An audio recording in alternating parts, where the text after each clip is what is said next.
first guest tonight is an Oscar-nominated, Emmy-winning actress you know from her work in Mamma Mia, Mean Girls, Mank, and The Dropout. She stars in Long Bright River, which premieres March 13th on Peacock. Please welcome back to the show our friend Amanda Seyfried, everybody.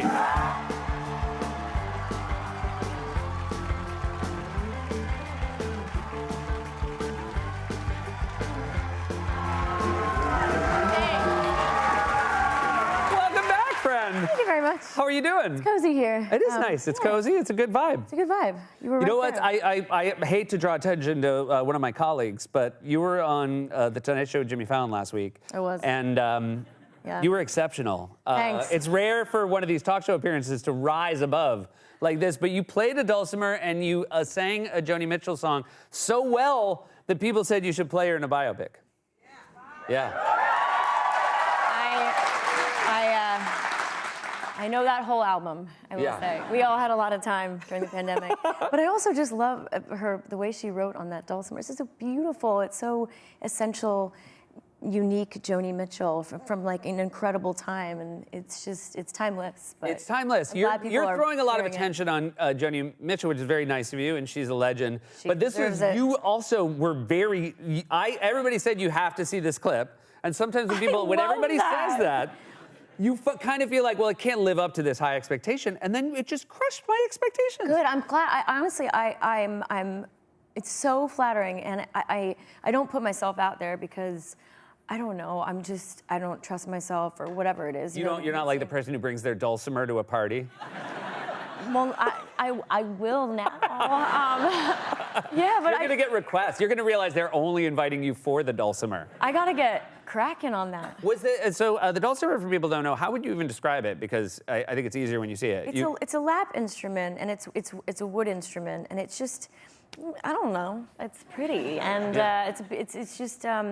It's really gentle, and you can bring it anywhere, and it has this amazing, that was a mountain dulcimer. It has amazing sound. I will say, when somebody brings a guitar out at a party, I'm like, oh, here we go. But like this seems like a little bit more passive in a way. But I just wouldn't do that. I would never do that. You would never, yeah. But I invite you to bring a dulcimer everywhere you go. Thanks. I think that was once and done. You think that's I'm just gonna take what I can get. When you walked in today without the dulcimer, I was like, what in the world? Nobody asked. Well, I'm gonna make sure. Somebody's gotta ask. Somebody's gotta ask for the dulcimer. One thing I'm gonna ask about is your farm. Yeah. Basically for the past 3 years, every time you've come, I've had many questions about the animals on your farm. That's fine. That's are you still in on the idea of having animals, or have you sold them all? Oh no. Have you sold them for meat? If anybody leaves the farm, it's because they went to heaven. Okay, gotcha.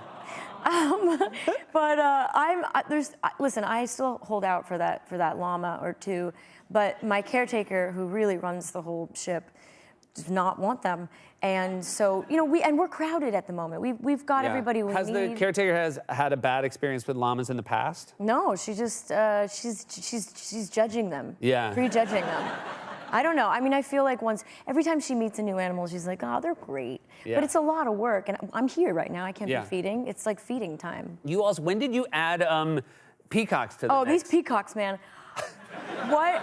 You reacted to them like you thought you bought ducks. Oh, yeah, I know. Hold on a second. So they're all named Kevin. They all came to me as Kevin. Wait, they all came to me as Kevin. Somebody said, I'm looking to move some peacocks. FYI, they're I gotta all move named some Kevin. Peacocks. Yeah. Do you have room for peacocks? And I was like, we don't, but we built them a really nice enclosure, as you can see. How many Kevins did you buy? We didn't buy them. Their father died. His father died? Their father died, their human father, and they needed to move them. Gotcha. They were moving peacocks. Okay. And so we got them last spring. How many and are they there? were three. Okay. They were so loud. So loud? They go. You don't think about people. And you can hear them, and then they stop after the I can't believe Fallon got your Joni Mitchell and I got your peacock. Sorry. That's a really good point. But it's an excellent peacock. Okay, so you did not know when you adopted the three Kevins they would be this loud? No, but they're not loud all year round. They're loud at mating season, and this is mating season. They're looking to get to make love to anything. Now I'm guessing the problem is you got three Kevins and no No Kevin. One of them. One of the Kevins is a lady? Is a peahen, and we have eggs.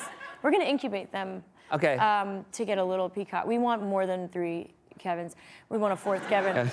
But here's the thing, like, they started getting loud again, like last week. And I had a friend over and we were just staring for 20 minutes and getting great video footage of this guy. He wouldn't put his feathers down. So this means that... That's like, he's out for some pee. Okay. And, you know what I mean? Yeah. And they don't call them peacocks for nothing, and they do right? a dance. No, do that again. They do a dance and they step sideways, and they don't want to face you. But anything that moves, like they do not discriminate at species. Like they don't know. They can't tell what species it is right away. They have a lack of recognition. So because now, to stretch this isn't just they can't recognize birds. You had, your peacock was interacting with a squirrel. Yeah. And I would think, no matter how small a bird's brain is, they would know right away that's not another bird. You would be surprised, but apparently not. So we have video of the peacock. And would you be willing, again, you're the expert here. Yeah. Would you be willing to just narrate a little bit as if it was like, one of those Richard Attenborough? Absolutely. Yeah, We're going to watch a documentary about it. Let's take a look here. When a squirrel moves near a displaying peacock, the peacock might misinterpret its movement as a potential mate, leading to a seemingly flirtatious behavior. This isn't a conscious decision by the peacock to flirt with a squirrel. It's simply a result of their strong mating instinct and a lack of accurate species recognition in the moment. Wow. So they just lack it. AI. They're not idiots, but they're not idiots. No, I'm kidding. No. I love that. Does sound like somebody. That does sound like somebody trying to sell a peacock and not trying very hard. Listen, I want more. They're not idiots, but they're not idiots. But they're but they're not idiots. But if you managed to successfully incubate and hatch a peacock, you would also name it Kevin? It only feels right. Yeah. Weirdly, you've convinced me that it is the right choice. Yeah, are you worried your children are going to think all peacocks are named Kevin and maybe embarrass themselves on a field trip? You know what? Teach their own. Let them. I have a lot more to ask you about your new show, which is amazing that nobody has tied this in. Your new show is airing on Peacock. More with Amanda after this.